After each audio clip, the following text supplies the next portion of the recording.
इसलिए असम के लोगों को कांग्रेस के लूट के इंजन को दूर ही रखना है।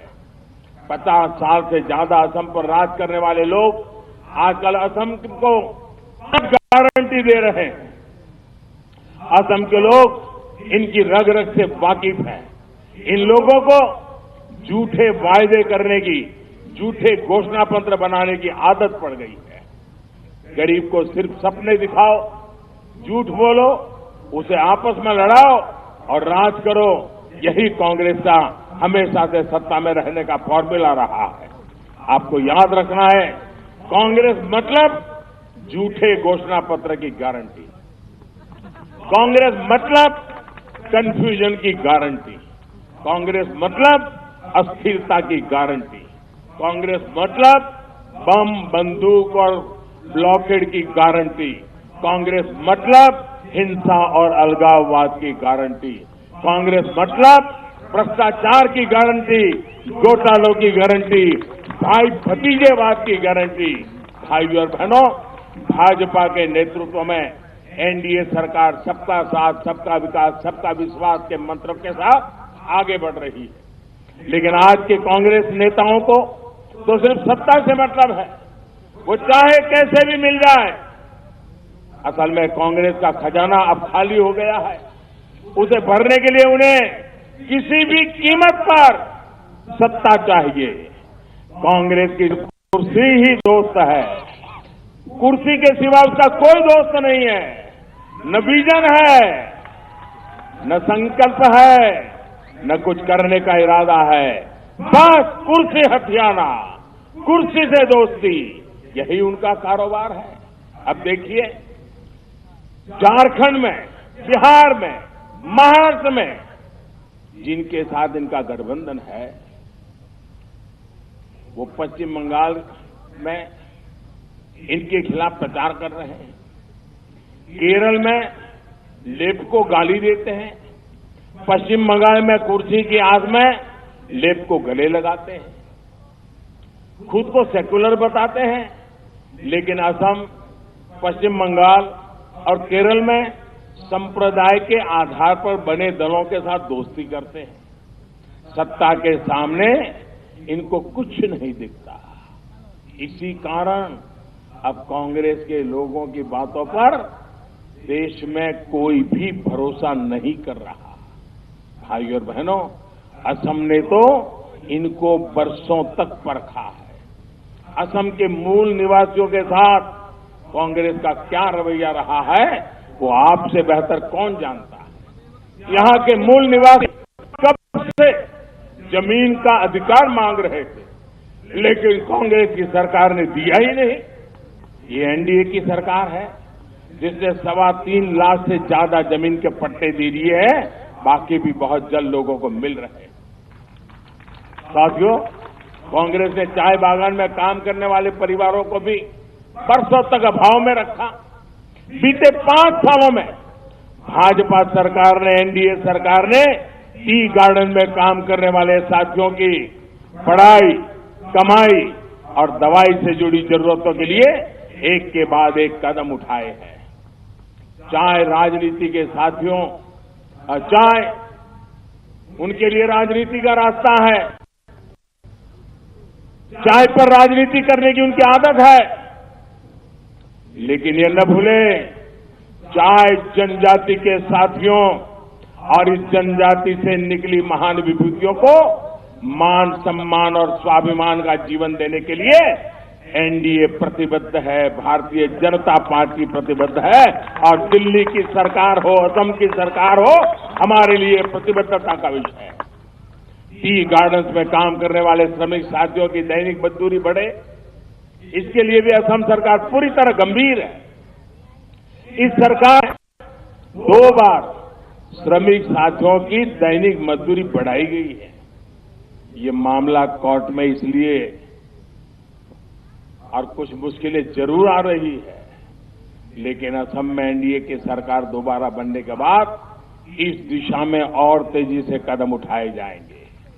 मैं आपको यही कहूंगा कि जितना काम असम में चाय बागान में काम करने वाले लोगों के लिए बीजेपी सरकार ने किया है, उतना किसी ने भी नहीं किया है। केंद्र सरकार ने भी इस वर्ष के बजट में 1,000 करोड़ रुपया 1,000 करोड़ रुपए का विशेष प्रावधान टी गार्डन में काम करने वाले साथियों को लिए किया है। भाजपा ने आपसे बहुत वादे किए थे पिछले चुनाव में। आपसे कहा था कि 25 लाख रोजगार आपको मिलेंगे। क्या वो रोजगार मिले? नहीं मिले। जाति, भाटी और बेटी की रक्षा करेंगे, बहुत बड़ी बड़ी बातें बोली। उन्होंने कहा था कि असम अकॉर्ड में जो खंड 6 है, जिससे आपकी संस्कृति सुरक्षित रहती है, उसको लागू करेंगे। उसे भी लागू नहीं किया। उन्होंने कहा था सीएए लागू नहीं करेंगे, लेकिन सत्ता में आते ही सीएए लागू करने की बात की।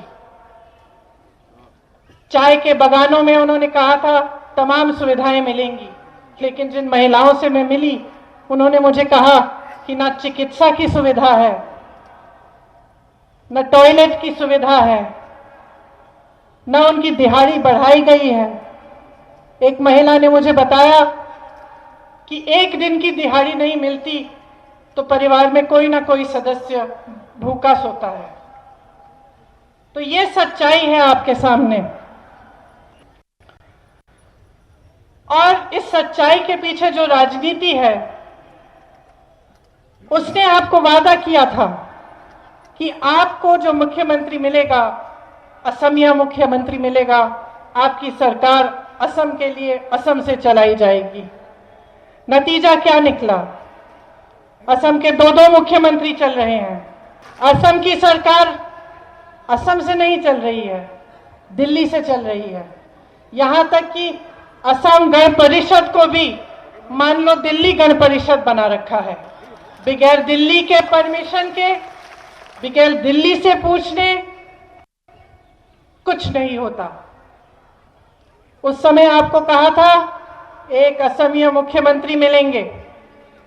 आज उसी मुख्यमंत्री को उन्होंने दुर्बल बना लिया है।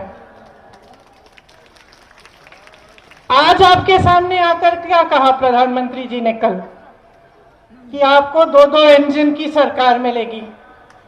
2-2 मुख्यमंत्री, 2-2 इंजन की सरकार। भगवान ही आपको बचाए इन लोगों से। क्या पता कौन सा इंजन कौन से ईंधन से चलेगा, यहां से चलेगा, वहां से चलेगा, दिल्ली से चलेगा। तो जो राजनीति होती है उसका मकसद क्या होता है? उसका मकसद यही होता है कि आपके लिए जो सुविधाएं हैं, आपकी विकास की बातें हों, आपके भविष्य को मजबूत बनाने की बातें हों। अब जो जो आता है, जैसे मैंने पहले कहा, संस्कृति की बात करता है। कल प्रधानमंत्री जी ने यह भी कहा कि कांग्रेस पार्टी ने असम की संस्कृति का अपमान किया है और इसके लिए असम की जनता उसे कभी माफ नहीं कर सकती। देखिए, तरुण गोगोई जी कांग्रेस के नेता थे, उनके कण कण में कांग्रेस था और उन रगों में असमिया संस्कृति और असमिया गर्व दौड़ता था। क्या ऐसे कहते हुए प्रधानमंत्री जी ने यह नहीं सोचा कि हमारे सबसे बड़े नेता तरुण गोगोई जी, जो असम के लिए समर्पित रहे, उनका अपमान कर रहे थे? उनके गुजर जाने के बाद इस तरह की बातें करना क्या सभ्य है? एक प्रधानमंत्री को शोभा देता है? जब उत्तर प्रदेश के मुख्यमंत्री जी यहां आए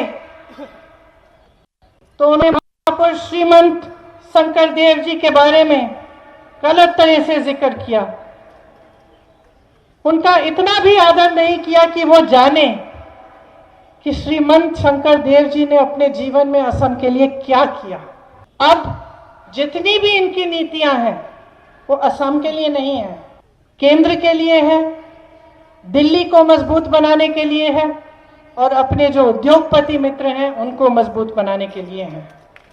यहाँ की महान विभूति लोकप्रिय गोपीनाथ बोरदोलोई जी के नाम पर सरकारी पैसों से बनाया गया एयरपोर्ट आज उनके उद्योगपति मित्र को दिया जा रहा है। आपकी जो भी संपत्ति है वो सब इनके ही 2-3 उद्योगपति मित्रों को सौंपी जा रही है। आपको मालूम होगा कि काजीरंगा के पास एक एलिफेंट रिजर्व से लगी हुई जमीन भी एक अपने खरबपति मित्र को देने जा रहे थे। वे भी असम के नहीं हैं, असम के बारे में उनको कुछ नहीं मालूम, लेकिन आपकी जमीन उनको सौंपी जा रही है। एआईसीबी को प्राइवेट करने की योजना